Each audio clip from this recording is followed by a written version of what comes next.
Anatomy of camera. So we'll be using DSLR camera to explain anatomy of camera. Anatomy of camera. What do we mean by anatomy of camera is that we want to know everything about what a camera entails, understanding the body of camera, understanding camera. That is just the simple meaning of anatomy of camera. We want to understand what a camera entails. So basically, the camera can be divided into two forms, or can be disassembled into two forms, which is basically the camera body and the lens. The camera body, which is this, and then the lens. The camera body, the lens. This is the lens. The lens, then the camera body. So those are the two parts in which you can disassemble any camera. The camera body and then the lens. So we'll start with the lens. This is another type of lens. This one is bigger than this one. So with the lens, we have various forms of lens. We have different forms of lens, but basically there are two types. Basically, there you have the zoom lens or the prime lens. Zoom lens and prime lens. Zoom lens have different ranges. That is, they can zoom from one range to another. They have different ranges. They have different ranges. So that means they can zoom from one, and you can see that it's projecting out. You can see now. So they have different range. This one is from 18 to 135 mm. That means you can zoom out as much as this. Look at this now. So now the one we are using to record is just a prime lens. It has a single focal length. It doesn't have two focal lengths, it doesn't have three focal lengths, it has a single focal length, and it is 50 mm. That one we are using to record the video. It's a single focal length, 50 mm. But this one have different ranges. So this one can move from 18, 24, 35, 50 mm, up to 85 mm, then up to 135 mm. So something that is far from you, with this one you can bring it closer to you. Get it now? You can bring it closer to you, so you can stand here and then zoom an object closer to you. But with that one, you have a single focal length. Anything that you want to zoom in, you have to move close to it to take it. So it cannot move. So this 50 mm is great for shooting portraits, so to say. But these ones, they are like multi-purpose. You can shoot different things from wide angle to narrow to telescopic to telephoto. Sorry, to telephoto. From wide angle to telephoto. So when the lens number is small, it means it can capture wide area. Small number means wide area. Large number means telephoto, meaning small. You can zoom as far as possible to bring the object closer to you. So when you see this number, large number, it doesn't mean that it does not mean that the larger the number, then the wider the coverage. No, get it now. The smaller the higher the number, the smaller the coverage. Then the smaller the number, the wider the coverage.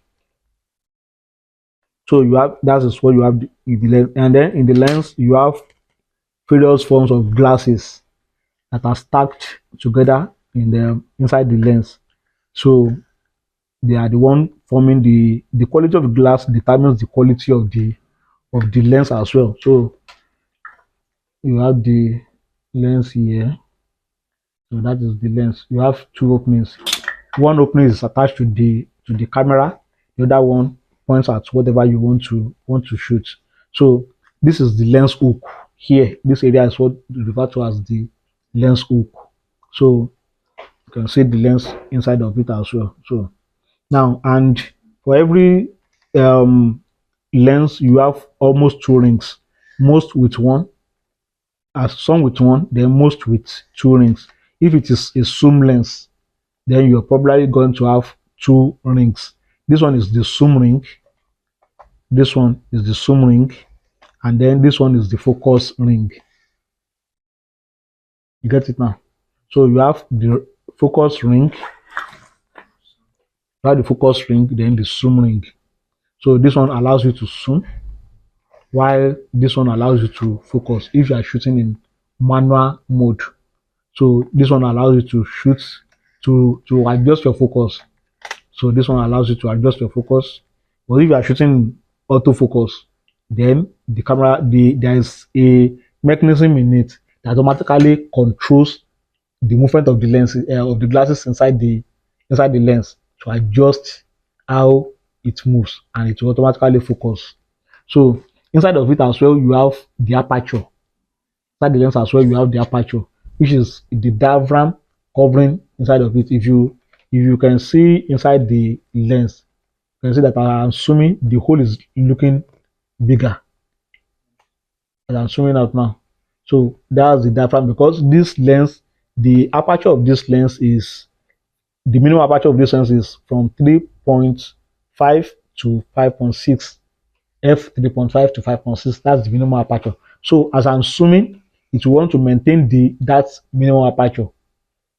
You get it now? So if I can only shoot at if I zoom out to 135 mm as it is now, so the minimum aperture I can achieve is 5.6 f5.6, and if I zoom out to 18 mm, the minimum aperture I can achieve is 3.5 mm. So you get it now? So that is for this lens. There are some that have constant aperture, that no matter how long the range is, they will maintain a constant aperture for whatever you want to, or whatever range you put it. But this one, for my minimum aperture, for my minimum focal length, which is 18 mm, then the minimum aperture I can reach is 3.5 f 3.5.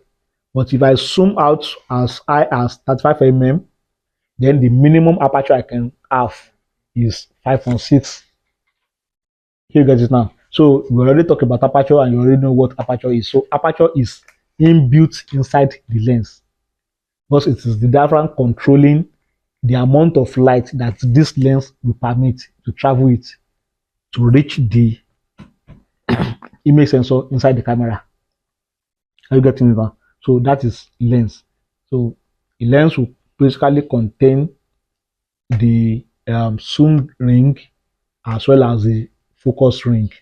Then we have two major types: the prime lens and then the focal lens. We have different other zoom types as well, depending on what you're using it for. Like we have wide angle lenses.